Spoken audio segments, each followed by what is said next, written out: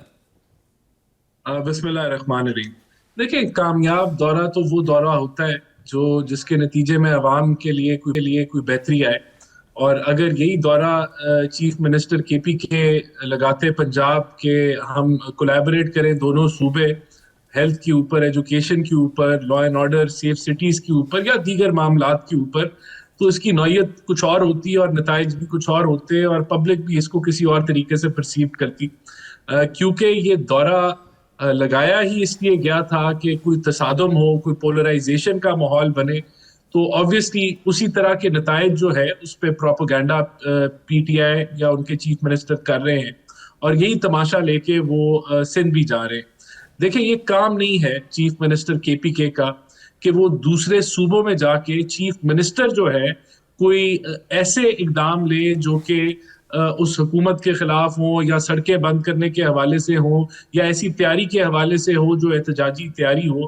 یہ کام پارٹی کے ورکرز کا ہو سکتا ہے, پارٹی کے لیڈرز کا ہو سکتا ہے, لیکن چیف منسٹر کی کرسی کو یہ زیب نہیں دیتا. رانا صاحب, what other options they are left with؟ دیکھیے نا, اس وقت پریکٹیکلی تو پی ٹی آئی کے پی کے اندر ہی ایگزسٹ کرتی ہے. پنجاب میں جو رہنما ہے وہ اسیر ہیں, کارکنان گرفتار ہیں آلریڈی, تو ظاہر ہے what options are they left with؟ وہ تو پھر کے پی کے جب بانی پی ٹی آئی نے کہا کہ آپ اسٹریٹ موومنٹ چلائیں, تو چیف منسٹر کے پی کے تو اپنی وہ آفیشیل رسپانسبلٹی نبھا رہے ہیں کہ انہوں نے ان کو جانا ہے اور پھر موبیلائز کرنا ہے پنجاب کے اندر بھی, اور وہ سندھ جانے والے ہیں, تو ان کے پاس اور آپشن کیا ہے سر؟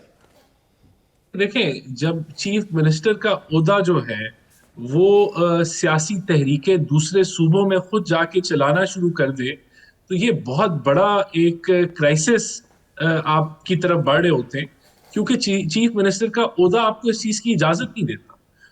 اس کی ذمہ داری تو اپنے صوبے کی سروس ڈلیوری تک ہے, یا وفاق کے ساتھ اپنے صوبے کی عوام کے لیے بہتری لانا ہے. اس کی ڈیوٹی یہ نہیں ہے کہ وہ ایک پارٹی ورکر بن کے تحریکیں چلائے یا پارٹی کو لیڈ کرے, اور جب وہ یہ کرتا ہے تو پھر وہ ایک کانفلکٹ کریٹ کرتا ہے نا, جو وہ کرنے کی کوشش کر رہے ہیں, جس کو ہمارا کام ہے کہ ہم ایکسپوز کریں, کہ بتائیں کہ یہ رول جو وہ ادا کر رہا ہے یہ خطرناک ہے, یہ غلط ہے, یہ چیف منسٹر کو زیب نہیں دیتا, اور وہ اس سیٹ کو جو ہے وہ خراب کر رہا ہے, اس کو ٹارنش کر رہا ہے. تو میں سمجھتا ہوں کہ یہ ایک غلط اقدام ہے, اور اس کو اگر وہ مزید آگے صوبوں میں لے کے جاتے ہیں تو یہ مزید غلط اقدام ہوگا. سر ماضی میں, رانا صاحب correct me if I am wrong, کیا ماضی میں کبھی کوئی چیف منسٹر کسی دوسرے صوبے میں نہیں گیا اپنی پولیٹیکل ایکٹیویٹی کے لیے؟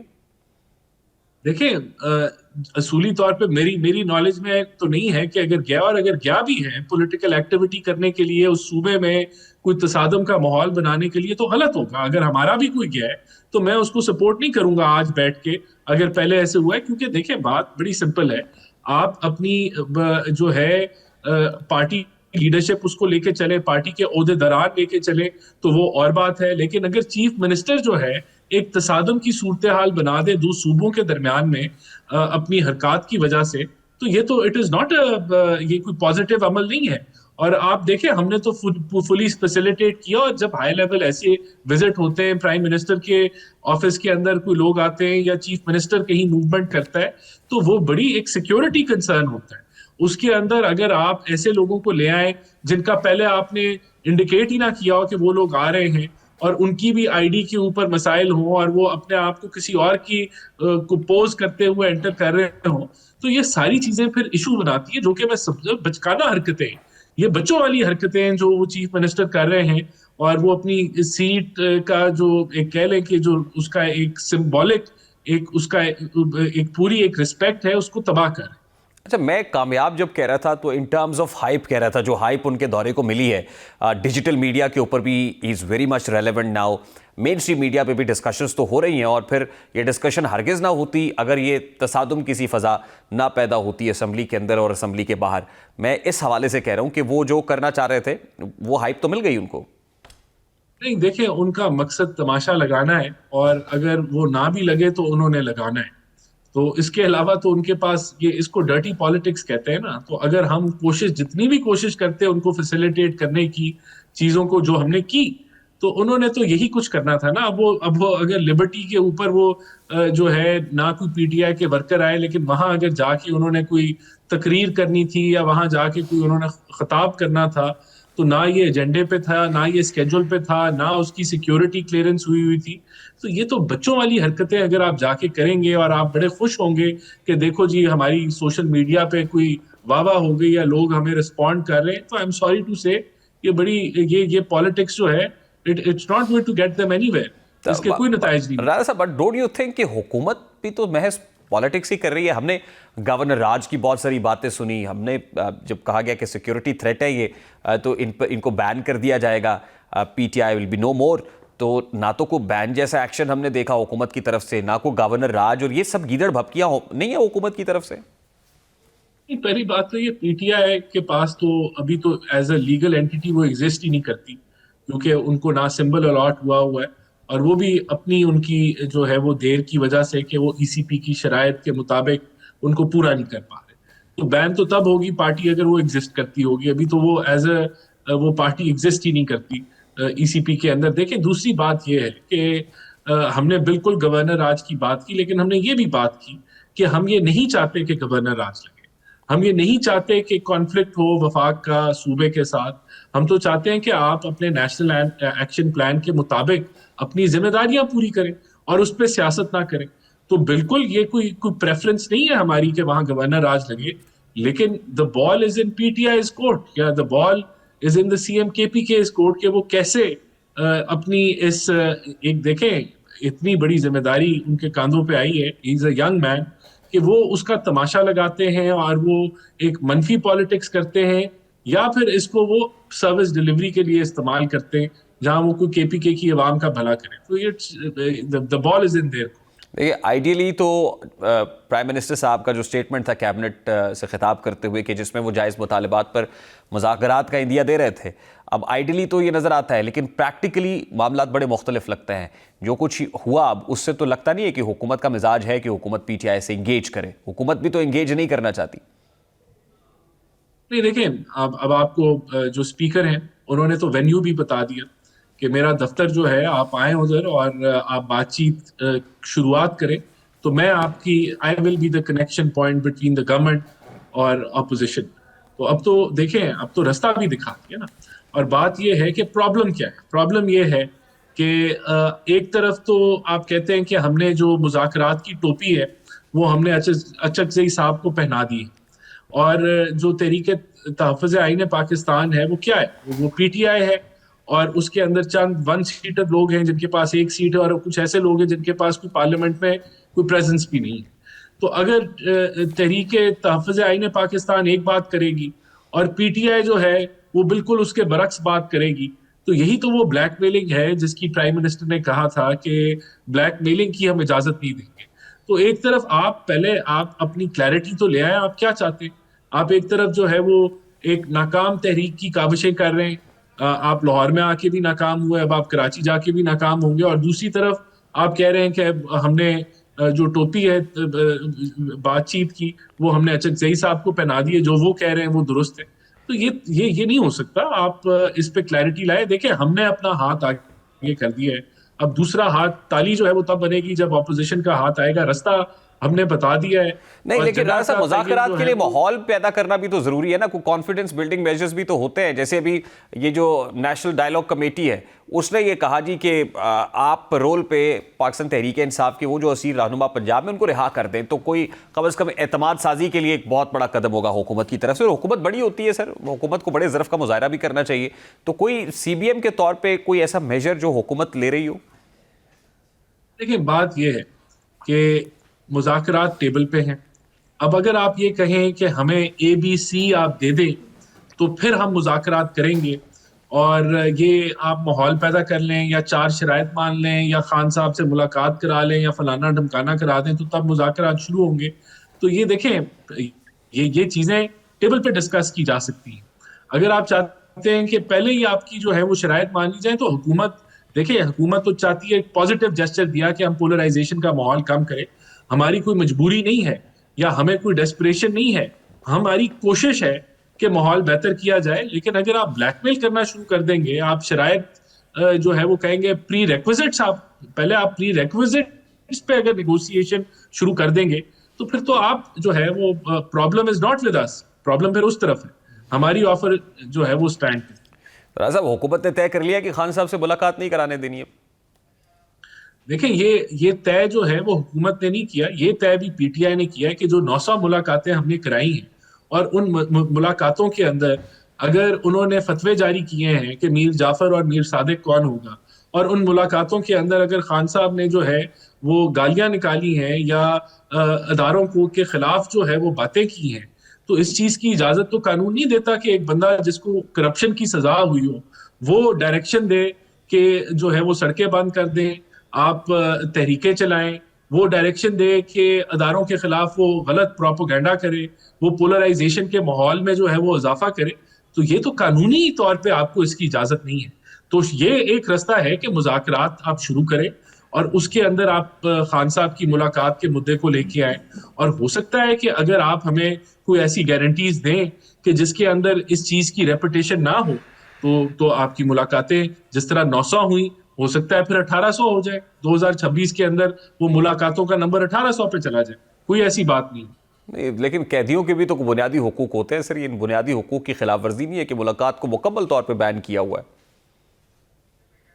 دیکھیں یہ میں پریزن رولز کی بات کر رہا ہوں نا, پریزن رولز کے مطابق ان کو رکھا جا رہا ہے, ان رولز کو بالکل امپلیمنٹ کیا جا رہا ہے. اور پریزن رولز کے اندر یہ درج ہے کہ سیاست کرنا ایک قیدی کا حق نہیں ہے, رائٹ نہیں ہے. اور اگر ایک قیدی جو ہے وہ جیل کے اندر رہتے ہوئے سزا کاٹتے ہوئے قانون کو مزید اور وہ توڑے تو پھر اس کو کیا کرنا چاہیے؟ تو یہ فیصلہ تو یہ بھی سر میں مان لیتا اگر ماضی میں نے یہ ہوتا ہوا نہ دیکھا ہوتا, جب میں نے کوٹ لگ پر جیل میں پورا سیاسی مجلس لگتی ہوئی نہ دیکھی ہوتی اور اس کو کور نہ کیا ہوتا, تو میں آپ کے اس آرگومنٹ کو ضرور بائے کر لیتا سر. نہیں تو تب کی حکومت امپلیمنٹ کر لیتی, 265 ہم نے تو نہیں روکا تھا. تو یہ تو دیکھیں قانون امپلیمنٹ کرنا تو حکومت وقت کا کام ہے. اگر پہلے نہیں ہوا تھا یا پہلے ہوا تھا, یہ ایک ایسی ایک مثال نہیں ہے کہ اگر ہم نے بھی تو 900 ملاقاتیں کرائی نا اور اس کے نتیجے میں کیا ہوا, تو ہم نے بھی کھلی چھوٹ دی, بلکہ زیادہ دی نمبر پہ اگر آپ دیکھیں گے. لیکن اب اگر آپ ان کو مس یوز کرنا شروع کر دیں اور اس کی انٹینسٹی آپ بڑھانا شروع کر دیں تو ڈیفینیٹلی پھر حکومت جو ہے وہ اپنی ریٹ قائم کرے گی.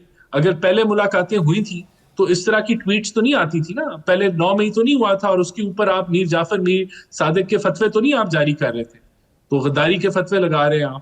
تو یہ اگر جو ہے یہ جو ماحول ہے اس کو آپ پہلے سے اگر کمپیئر کریں تو 900 ملاقاتیں تو ہم نے بھی کرنے دی ہیں, لیکن حد ہوتی ہے ہر چیز کی, اس کو ہم اپنی ریٹ کو قائم کر.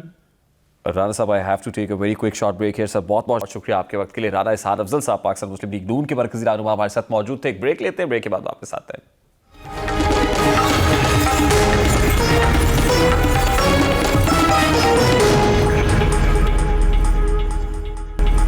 Welcome back. اس وقت ترجمان کے پی کے حکومت پاکستان تحریک انصاف کے رہنما شفیع اللہ جان صاحب نے بھی جوائن کیا. السلام علیکم شفیع اللہ جان صاحب, بہت بہت شکریہ آپ کے وقت کے لیے.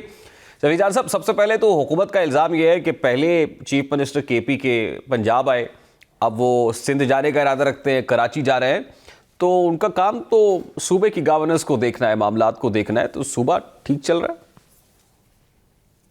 ہے؟ سب سے پہلے آپ کا شکریہ. آپ نے دیکھا ہوگا گورننس کے لحاظ سے خیبر پختونخوا اس وقت پنجاب سے آگے ہے. جہاں تک سی ایم خیبر پختونخوا کے دورہ لاہور کا تعلق ہے, یا اب ہم سندھ جا رہے ہیں, سندھ کے بعد ہم بلوچستان کا رخ کریں گے. جس طریقے سے عمران خان صاحب نے ذمہ داری سہیل آفریدی صاحب کو دی ہوئی ہے اسٹریٹ موومنٹ کے حوالے سے, اور جس طریقے سے وہ لیڈ کر رہے ہیں, یہ اسٹریٹ موومنٹ ایک بہت بڑی تحریک کی شکل اختیار کر رہی ہے.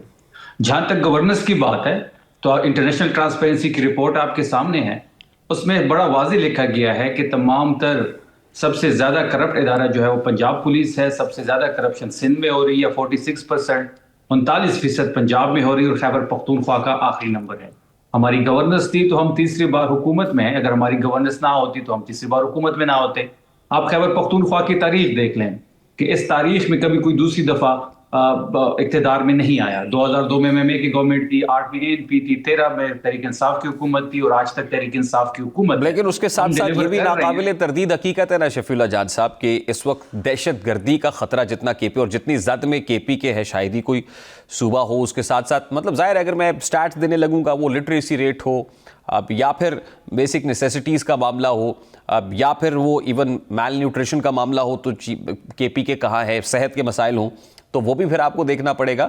لیکن میرا بنیادی سوال یہ ہے سر کہ آبجیکٹو کیا ہے جو اچیو کرنا چاہتی ہے کے پی کے گورنمنٹ اس طرح چاروں صوبوں کا دورہ کر کے, مطلب 3 جو بقیہ صوبوں کا دورہ کر کے اور وہاں پہ میس موبلائزیشن کی کوشش کر کے. دیکھیے اس وقت آپ دیکھ رہے ہوں کہ خیبر پختونخوا میں میس موبلائزیشن سٹارٹ ہے. ہم نے کوہاٹ میں جلسہ کیا, پشاور میں کیا, چارسدہ میں کیا, خیبر میں کیا, اور یہ عوامی اجتماعات آپ دیکھ رہے ہوں کہ جس طریقے سے لوگ اس جلسوں میں آ رہے ہیں, شرکت کر رہے ہیں, سہیل آفریدی صاحب کو سننے آ رہے ہیں. تو اتنے بڑے جلسے ان کے جو مین سٹریم لیڈر ہے بلاول بھٹو صاحب ہو گئے یا نواز شریف صاحب ہو گئے, وہ نہیں کر سکتے جتنے بڑے جلسے سہیل آفریدی صاحب خیبر پختونخوا میں کر رہے ہیں. پنجاب جانے کا مقصد بھی یہی تھا کہ ہم وہاں پہ اپنے اسیران سے ملاقاتیں کریں, اپنے لوگوں سے ملے, تنظیمی عہدیداروں سے ملے. جس گھٹن کا وہاں پہ ایک ماحول ہے, جس طرح خوف مریم نواز کے ظلم کی وجہ سے وہاں پہ ہے, اس شٹر کو توڑے, وہ ہم توڑنے میں کامیاب ہو گئے. وہ آبجیکٹیو اچیو ہوا سر, وہ آبجیکٹیو اچیو ہو پایا جو پنجاب میں سوچ کے آئے تھے؟ اس سے زیادہ ہم نے اچیو کیا.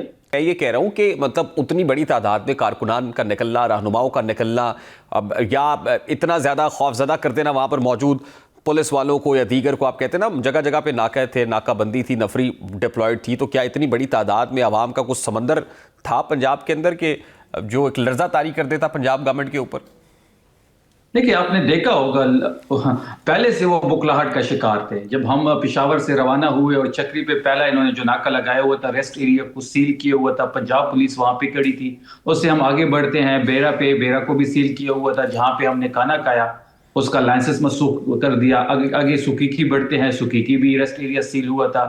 انٹرچینج سے کسی کو چھوڑ نہیں رہے تھے. وزیر اعلیٰ کے دورے سے پہلے انہوں نے 1100 لوگوں کو اٹھایا اور مختلف ریڈز کیے. اس کے ساتھ ساتھ جو ہمارے ساتھ 11 لوگ ہمارے ساتھ جو گئے تھے, 11 لوگ ان کو گرفتار کیا گیا. لبرٹی مارکیٹ کو سیل کیا گیا, گلبرگ کو بند کیا گیا, لنڈن بازار کو بند کیا گیا, فوڈ سٹریٹ کو بند کیا گیا. جہاں جہاں ہم موومنٹ کرتے تھے اور سائٹس پہ کرفیو لگ جاتا تھا, بتیاں بجھائی جاتی تھی اور لوگوں کو نہیں چھوڑا جاتا تھا. اور پھر آپ نے یہ بھی دیکھا ہوگا کہ جس طریقے سے جو مین ہینڈلنگ ہوئی پنجاب اسمبلی میں, جس طریقے سے انہوں نے سو کالڈ صحافیوں کو اندر جانے دیا. پنجاب کی راہداریوں میں کبھی بھی صحافیوں کو اجازت نہیں ہوتی. اس پہ تو پنجاب گورنمنٹ نے ایک تحقیقاتی رپورٹ بنائی اور وہ کہتے ہیں اداروں کے سپرد کریں گے کہ کس انداز میں وہاں پر جو لسٹیں تھی وہ مناسب نہیں دی گئی, ٹیمپر ہوئی, اور پھر وہاں پہ جو لوگ گئے انہوں نے بھی جھوٹ بولا. تو ایک رپورٹ پنجاب حکومت نے بھی تیار کی ہوئی ہے. ہم نے کیا جھوٹ بولا, لسٹیں تو ان کے پاس تھی, یہ تو ان کا کام تھا کہ وہ لسٹیں دیکھتے, لسٹوں میں جن کے نام تھے ان کو جانے دیتے, جن کے نام نہیں تھے ان کو نہ جانے دیتے. یہ ایک پری پلان تھا. یہ عظمی بخاری کی سربراہی میں یہ سب کچھ ہوا. مریم نواز کو تسکین دینے کے لیے ساری چیزیں ہوئی. جس طریقے سے مین ہینڈلنگ وہاں پہ ہوئی, آپ کو میں یہ بتاتا چلوں, میں سی ایم خیبر پختونخوا کے ساتھ پورے دورے پہ رہا. اور جب ہم پنجاب اسمبلی پہنچتے ہیں تو پنجاب اسمبلی سے 500 میٹر دور ہماری گاڑیاں کھڑی کی جاتی ہیں. صرف سی ایم صاحب کی گاڑی کو جانے کی اجازت دیتے ہیں اور وہاں سے چیکنگ کرتے ہیں. اس کے بعد ایک اور مین گیٹ ان کا آتا ہے, وہاں پہ چیکنگ تھی. اس کے بعد اسمبلی کا گیٹ آتا ہے, اس پہ چیکنگ تھی. جب اتنے سارے ہرڈلز تھے تو لوگ ان سے کیسے گزرے, لوگ کیسے اندر پہنچ گئے؟ تو یہ ان کا پری پلان تھا. انہوں نے خود لوگوں کو اندر جانے دیا, کیونکہ جب سی ایم صاحب موومنٹ کرتے ہیں تو ان کے ساتھ ورکرز ہوتے ہیں, عہدیدار ہوتے ہیں, پارلیمنٹیرینز ہوتے ہیں. یہ سب کچھ جو آپ کے سامنے جو ویژولز ہے, تو یہ اس لیے کی گئی تاکہ ہمیں بدنام کیا جائے. ان چیزوں کا ادراک تھا. ہم نے پھر بھی بڑے طریقے سے چیزوں کو ہینڈل کیا, اور جو ہمارے مقاصد تھے وہ ہم نے حاصل کیے. آج بھی لاہور میں کی فضا پہ عمران خان صاحب کا راج ہے. آج بھی وہاں پہ ان کو سہیل آفریدی کا خوف ہے. تو شفیع اللہ جان صاحب, بڑا سادہ سا سوال ہے, وہ جو اسیر رہنما تھے کیا وہ آزاد ہو گئے؟ کیا بانی پی ٹی آئی کی ریلیز کے لیے معاملات مثبت سمت میں آگے بڑھے ہیں؟ کیا حکومت گھٹنے ٹیکنے پہ مجبور ہو گئی کہ ہمیں تو اب پاکستان تحریک انصاف کے ساتھ بیٹھنا ہے, اس کے علاوہ اور کوئی چارہ نہیں ہے؟ کیا ان میں سے کوئی چیز اچیو ہو پائی؟ دیکھیں, یہ آپ کو بھی پتہ ہے کہ جس طریقے سے لاہور میں ایک گھٹن کا ماحول تھا, ایک 80 سالہ خاتون مجھے لبرٹی چوک پہ ملتی ہے اور وہ اپنے پرس سے پاکستان تحریک انصاف کا جھنڈا نکالتی ہے اور مجھے کہتی ہے کہ بیٹا یہاں پہ ہم پاکستان تحریک انصاف کا جھنڈا نہیں نکال سکتے, آپ کے آنے سے یہ ممکن ہوا. اور اس چوک پہ وہ خاتون جس کی عمر 80 سال ہوگی وہ عمران خان زندہ باد کے نعرے لگاتی ہے.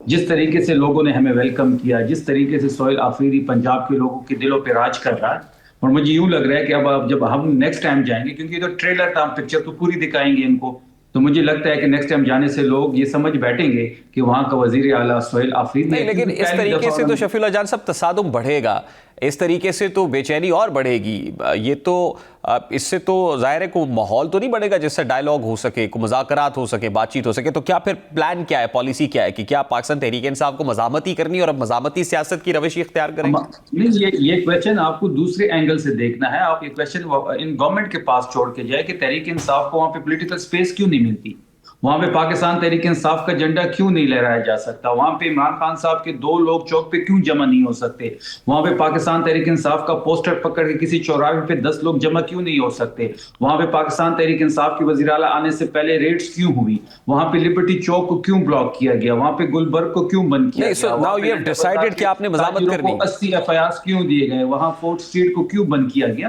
تو یہی خوف ہے جو ان کو کہے جا رہی ہے, کیونکہ جب آپ حلال کا ووٹ لیتے ہیں, فارم 45 کے آپ وزیر اعلیٰ ہوتے ہیں, ایم پی اے ہوتے ہیں, ایم این اے ہوتے ہیں, تو آپ عوام میں جا سکتے ہیں, عوام کو فیس کر سکتے ہیں, عوام سے انٹریکٹ کر سکتے ہیں. یہ تو پروٹوکول میں بھی اپنے شہر لاہور میں نہیں نکل سکتے. تو شفیع اللہ جان صاحب, ناؤ یو ہیو ڈیسائیڈڈ کہ آپ نے مزاحمت ہی کرنی ہے, اور مزاحمت سے ہی راستہ نکلے گا, مزاحمت سے ہی مفاہمت کا راستہ نکلے گا, اور مزاحمت ہی واحد راستہ ہمارے پاس. یہ کلیہ بھی کوئی مریم نواز صاحبہ والا ہے, مزاحمت ہوگی تو مفاہمت ہوگی, یعنی اسی کلیہ پہ عمل پیرا ہے؟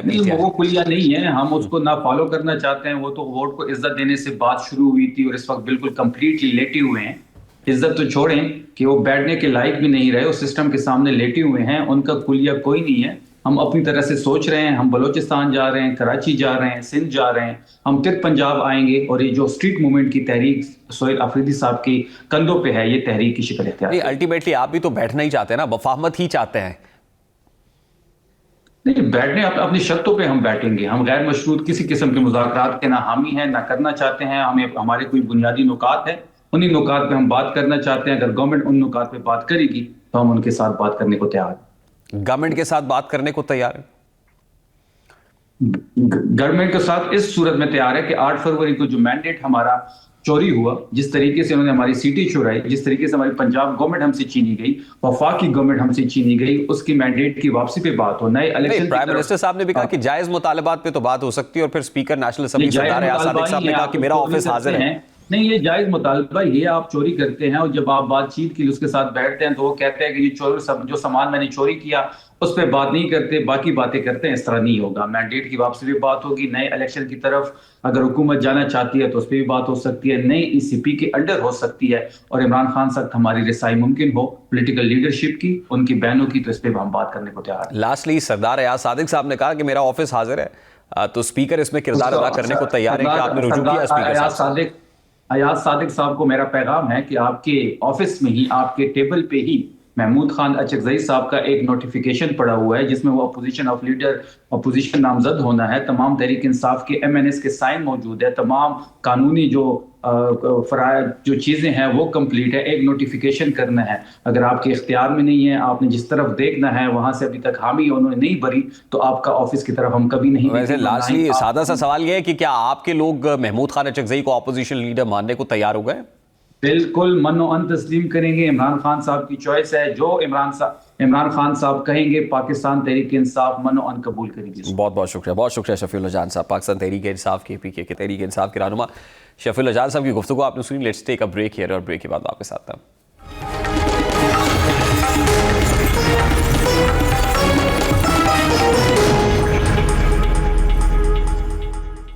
معروف یوٹیوبر رجب بٹ آئے روز کسی نہ کسی تنازع میں گھرے رہتے ہیں. گزشتہ روز کراچی سٹی کورٹ میں وکلا اور ان کے درمیان بدنظمی کا واقعہ پیش آیا, جس کے اثرات اب شدت اختیار کرتے دکھائی دے رہے ہیں. اب تازہ اطلاعات کے مطابق گزشتہ روز یوٹیوبر رجب بٹ کی پیشی کے دوران ہونے والے تشدد کے بعد 1 درجن سے زائد وکلا کے خلاف مقدمہ درج کر لیا گیا ہے, جس نے اس معاملے کو ایک عام جھگڑے سے نکال کر ریاستی اور قانونی سطح کا معاملہ بنا دیا ہے. اب وکلا کے خلاف درج ہونے والی ایف آئی آر جو رجب بٹ کے وکیل میاں علی اشفاق کی درخواست پر درج کی گئی ہے, اس میں واضح طور پر الزام عائد کیا گیا ہے کہ جیسے ہی رجب بٹ ویسٹ بریف اندرونی احاطے میں پہنچے, ایڈوکیٹ ریاض علی سولنگی, ایڈوکیٹ عبدالفتح اور 15 سے 20 دیگر وکلا نے انہیں گھیر لیا اور تشدد کا نشانہ بنایا. FIR کے مطابق یہ تشدد محض دھکم پیل تک محدود نہیں تھا بلکہ اسے جان لیوا حملے کی شکل دی گئی، جس کے نتیجے میں رجب بٹ کو سر اور چہرے پر چوٹیں آئیں۔ اسی بنیاد پر مقدمہ پاکستان پینل کوڈ کی دفعات 147، 148، 382، 506 اور 337A کے تحت درج کیا گیا، جو فساد، مسلح ہو کر فساد، جسمانی نقصان کے بعد چوری، مجرمانہ دھمکی اور سر اور چہرے پر تشدد جیسے سنگین جرائم کا احاطہ کرتی ہے۔ FIR میں ایک انتہائی اہم نقطہ مبینہ طور پر رقم چھیننے جانے کا بھی ہے، اور مدعی کے مطابق رجب بٹ کے پاس ایک بیگ بھی موجود تھا جس میں 3 لاکھ روپے نقد تھے جو حملے کے دوران چھین لیے گئے۔ گو کہ بعد میں بیگ واپس کر دیا گیا، تاہم اس میں موجود رقم غائب تھی۔ اب اس الزام کے باعث معاملے کی نوعیت مزید سنگین ہو جاتی ہے، کیونکہ اس سے یہ واقعہ صرف تشدد نہیں بلکہ ڈکیتی کے زمرے میں بھی آتا ہے۔ یہ بھی کہنا ہے کہ بعد ازاں رجب بٹ کو زبردستی ایڈیشنل ڈسٹرکٹ اینڈ سیشن جج کے پاس لے جا کر جان سے مارنے کی دھمکیاں دی گئی۔ دوسری جانب نامزد وکیل ریاض علی سولنگی نے الزام کی ایک مختلف تشریح پیش کی ہے۔ ان کے مطابق رجب بٹ نے قبل از گرفتاری ضمانت کے ایک ولاگ اپلوڈ کیا جس میں کراچی کے وکلاء اور ان کے خلاف مبینہ طور پر نامناسب زبان استعمال کی گئی۔ ریاض سولنگی کا کہنا ہے کہ اسی اشتعال کے نتیجے میں جھگڑا ہوا اور بعد میں رجب بٹ کو کراچی بار ایسوسی ایشن کی کمیٹی روم میں لے جایا گیا جہاں انہوں نے وکلاء سے معافی مانگی، جبکہ ایک اور وکیل فتح چاڈیو کا کہنا ہے کہ جو کچھ ہوا وہ رجب بٹ کی وجہ سے ہوا۔ اب بعض قانونی ماہرین یہ سمجھتے ہیں کہ اگر معاملہ محض تلخ کلامی یا معافی تک محدود تھا تو پھر ویڈیوز میں نظر آنے والی مار پیٹ، پھٹی ہوئی قمیض اور FIR میں درج سنگین دفعات کو کیسے نظر انداز کیا جا سکتا ہے۔ اب دیکھا جائے تو اس واقعے کے 2 پہلو واضح ہیں۔ ایک جانب رجب بٹ کے خلاف مذہبی جذبات مجروح کرنے جیسا سنگین الزام ہے جس کا فیصلہ صرف اور صرف عدالت کو کرنا ہے۔ کسی بھی شہری، خواہ وہ یوٹیوبر ہو یا عام فرد، کو یہ حق حاصل ہے کہ وہ عدالت سے رجوع کرے اور ضمانت یا انصاف مانگے۔ عدالت کے احاطے میں تشدد، ہجوم کے ذریعے سزا دینے اور قانون کو ہاتھ میں لینے کو کسی صورت اجازت نہیں دی جا سکتی۔ یہ رویہ نہ صرف آئین کے منافی ہے بلکہ خود وکلاء برادری کی ساکھ اور عدلیہ کے تقدس کو بھی نقصان پہنچاتا ہے۔ دوسری جانب یہ پہلو بھی نظر انداز نہیں کیا جا سکتا کہ سوشل میڈیا پر اثر و رسوخ رکھنے والے افراد کی جانب سے جب غیر ذمہ زبان اور اشتعال انگیز مواد بعض اوقات سنگین رد عمل کو جنم دیتا ہے، تاہم یہ حقیقت اپنی جگہ قائم رہتی ہے کہ اشتعال یا توہین کے جواب میں تشدد قانوناً اور اخلاقاً ناقابل قبول ہے۔ اگر واقعی رجب بٹ نے وکلاء یا کسی طبقے کے خلاف نامناسب زبان استعمال کی تو اس کا فورم بھی قانون اور عدالت ہی ہے، نہ کہ سڑک یا عدالت کے احاطے میں مار پیٹ۔ بہرحال یہ کیس اب ایک ٹیسٹ کیس بنتا جا رہا ہے۔ اگر FIR میں درج الزامات کے باوجود کوئی گرفتاری عمل میں نہیں آتی یا معاملہ دب جاتا ہے تو یہ تاثر مضبوط ہوگا کہ طاقتور گروہ قانون سے بالا تر ہے۔ اس کے برعکس اگر شفاف تحقیقات ہوئی اور قانون کے مطابق کارروائی کی گئی تو یہ پیغام جائے گا کہ عدالت، وکیل اور عام شہری سب قانون کے تابع ہیں۔ پروگرام کا وقت اپنے اختتام کو پہنچا، آپ کی انشاءاللہ کل اپنا کیا خیال۔ اللہ حافظ۔